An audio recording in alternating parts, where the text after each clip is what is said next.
সাধারণ শিক্ষার্থীদের পক্ষে আন্তর্জাতিকভাবেও যে তৎপরতা শুরু হয়েছে, এতে জনগণের বিজয় হবেই, সরকার ব্যর্থ হবেই, দাবি মেনে নিতে বাধ্য হবেই। দর্শক, এই বর্তমান বাস্তবতায় আধুনিক যুগে স্বৈরাচারের রাস্তা কিন্তু কিছুটা হলেও সংকুচিত। স্বৈরাচারের জন্যে, নির্যাতনকারী হামলাকারীদের সন্ত্রাসীদের জন্য অন্যতম একটা আতঙ্কের নাম হচ্ছে ক্যামেরা। তো ক্যামেরায় সব রেকর্ড হয়, সব ধরা পড়ে, চাইলেও সব কিছু এড়ানো যায় না এবং খুব সহজেই বিদেশিদের কাছে ঘটনাগুলো চলে যায়, তারা এটাকে সিরিয়াসলি নেয়। তো দর্শক, এই বিষয়ে আন্তর্জাতিক তৎপরতা চলছে, আমরাও এই তৎপরতার সাথে ওতপ্রোতভাবে জড়িত এবং নানান চেষ্টা করে যাচ্ছি আন্তর্জাতিক মহলকে শিক্ষার্থীদের এই মানবাধিকারের পক্ষে জাগিয়ে তোলা যায় কিনা। হ্যাঁ, কিছুটা সফল, সামনে আরও অনেক কিছু দেখবেন। সরকারের উপর, নিরীহ নিরস্ত্র সাধারণ শিক্ষার্থীদের উপর এই বর্বর হামলার কারণে কঠিন চাপ আসবে সরকারের উপর। বিএনপি জামাতের উপর হামলা, বিএনপি জামাতের মানবাধিকার লঙ্ঘনের কারণে যতটুকু চাপ সরকারের উপর এসেছে, তার চাইতে কয়েক গুণ বেশি চাপ আসবে সাধারণ শিক্ষার্থীদের উপর নির্বিচারে নৃশংসভাবে এই হামলার কারণে। সরকার ছাড় পাবে না। দর্শক, কোটা আন্দোলনকারীদের উপর হামলা নিন্দা জানালো যুক্তরাষ্ট্র। এটা জাস্ট স্টার্ট, সামনে আরও অনেক কিছু হবে। তবে ভারত ডেফিনেটলি কোটা আন্দোলনকারীদের পক্ষে, মানে কোটার পক্ষে, কারণ পৃথিবীর একমাত্র দেশ যে বাংলাদেশের বিশেষায়িত একটা গোষ্ঠী, মানে মুক্তিযোদ্ধা কোটাধারীদেরকে ভারত বিশেষ স্কলারশিপ দেয়। চিন্তা করেছেন? অতএব ভারত যে কোটা সমর্থন করে, সেই কোটা ভারতের পোষ্য সরকার সেটা বাতিল করে কিভাবে? কিন্তু যুক্তরাষ্ট্র শিক্ষার্থীদের পক্ষে চমৎকার অবস্থান নিয়েছে। আমরা এটা একটু জানাতে চাই। অ্যামনেস্টি বিবৃতি দিয়েছে, আরও অনেক মানবাধিকার সংগঠনের বিবৃতি খুব শীঘ্রই আসবে, আপনারা অপেক্ষায় থাকেন, প্রক্রিয়া চলছে। সরকারি চাকরিতে কোটা ব্যবস্থার সংস্কারের দাবিতে টানা বেশ কয়েকদিন ধরে আন্দোলন করছে শিক্ষার্থীরা। তবে তাদের এই আন্দোলনে সোমবার ছাত্রলীগ হামলা চালায়, তা সহিংস রূপ নেয়। হামলা ছাত্রলীগ চালিয়েছে, এতে তো কোনো সন্দেহ নেই। এটা ইন্টারন্যাশনালি এখন এস্টাবলিশড হয়ে যাচ্ছে। রণক্ষেত্রে পরিণত হয় ঢাকা, জাহাঙ্গীরনগর, চট্টগ্রাম বিশ্ববিদ্যালয় সহ আরও বেশ কয়েকটি বিশ্ববিদ্যালয় ক্যাম্পাস। এমন পরিস্থিতিতে সোমবারই কোটা আন্দোলনকারীদের উপর হামলা বিষয়ে যুক্তরাষ্ট্রের পররাষ্ট্র দপ্তরে নিয়মিত ব্রিফিং উঠে আসে। খুব দ্রুত সময়ে যুক্তরাষ্ট্রের প্রতিক্রিয়া আমরা পেলাম। যুক্তরাষ্ট্রের প্রতিক্রিয়া ফেলে দেওয়ার মতো নয়। যুক্তরাষ্ট্র স্যাংশন দিতে পারে। অতএব স্যাংশন যুক্তরাষ্ট্রের একটা অস্ত্র।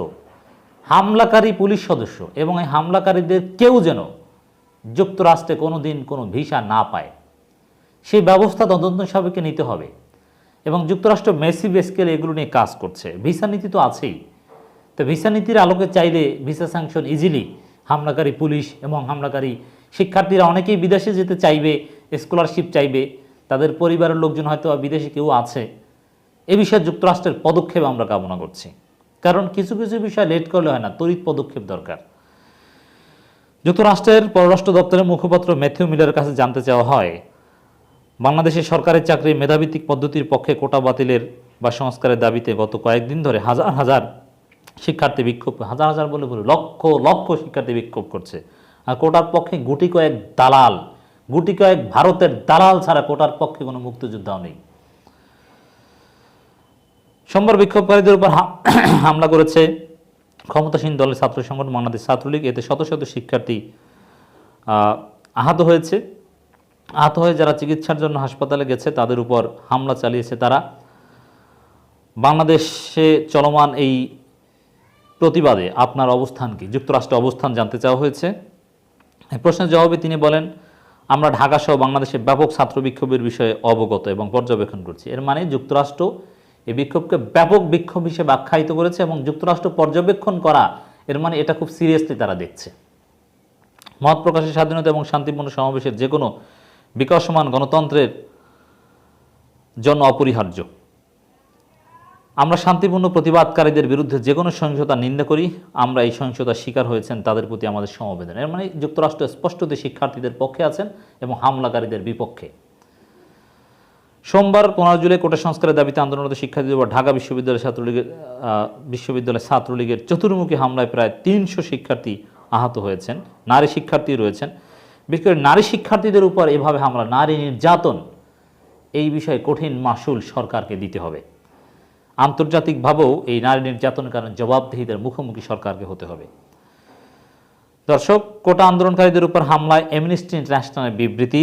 ঢাকা বিশ্ববিদ্যালয় সহ দেশের বিভিন্ন পাবলিক বিশ্ববিদ্যালয়ে কোটা বিরোধী আন্দোলনকারীদের উপর ছাত্রলীগের হামলার ঘটনায় তীব্র নিন্দা জানিয়েছে অ্যামনেস্টি ইন্টারন্যাশনাল।